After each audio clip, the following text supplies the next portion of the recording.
আসসালামু আলাইকুম রহমতুল্লাহি বরকাত। সম্মানিত দর্শক মণ্ডলী, আমরা চলে এসেছি নোয়াখালীর চাটখিল বারুইপাড়া গ্রামে বন্যার্থীদের জন্য ত্রাণ নিয়ে শুকনো খাবার সহ বিশুদ্ধ পানি সহ আমাদের ভলান্টিয়ার গাড়ি নিয়ে মাল ভরাট করে নিয়ে যাচ্ছেন। আমাদের লোকজন সাথে রয়েছেন, গাড়িটা দেখানোর চেষ্টা করছে।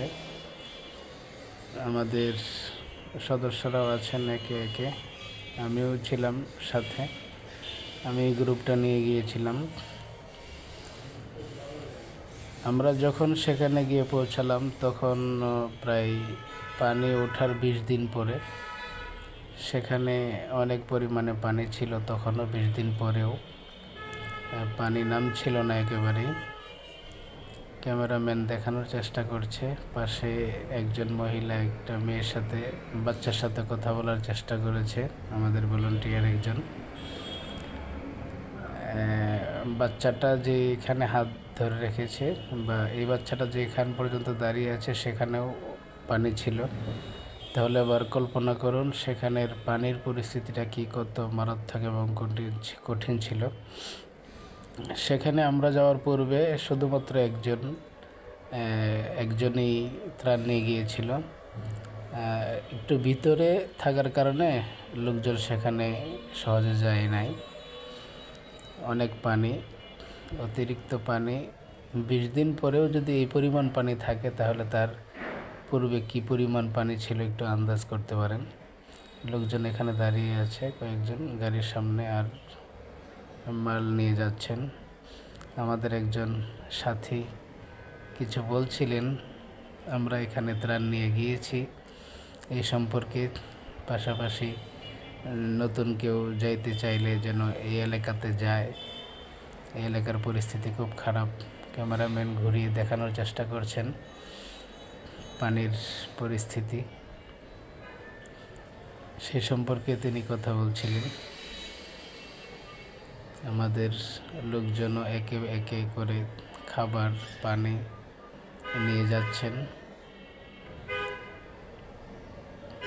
পাশাপাশি এক বাড়ি থেকে অন্য বাড়িতে যাওয়ার জন্য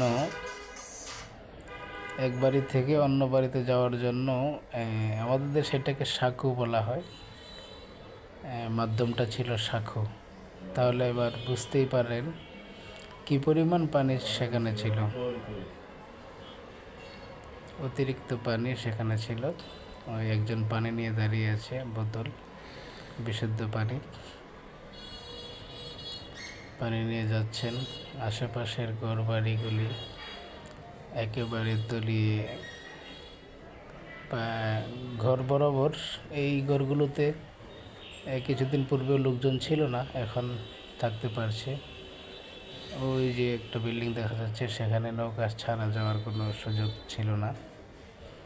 আমরা আসলে ওই এলাকার লোকদের কাছে বা অনেকেই আসছিল আমাদের ত্রাণগুলি তারা তাদের দায়িত্বে পৌঁছে দেবে, কিন্তু আমরা সেটা করতে দিইনি। আমরা নিজেরাই প্রতিজনের বাড়িতে বাড়িতে গিয়ে যে পরিমাণ খাবার আমরা নিয়ে গিয়েছিলাম সেই খাবার আমরা নিজ হাতে সেখানে পৌঁছে দিয়েছি।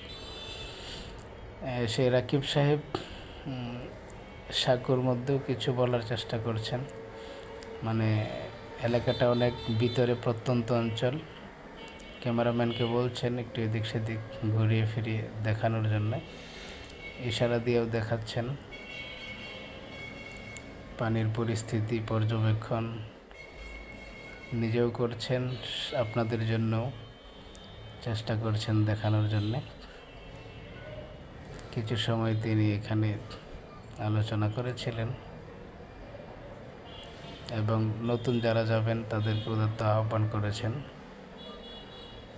দেখুন ঘরের অবস্থা, একেবারেই ভিট বরাবর পানি। লোকজন ঘর থেকে বের হওয়া, ঘরে প্রবেশ করা উভয়টাই অনেক কষ্টকর ছিল। এই রাস্তাটা একেবারে কেদাযুক্ত, 20 দিনের পানি আটকা পড়া, বুঝতেই পারছেন।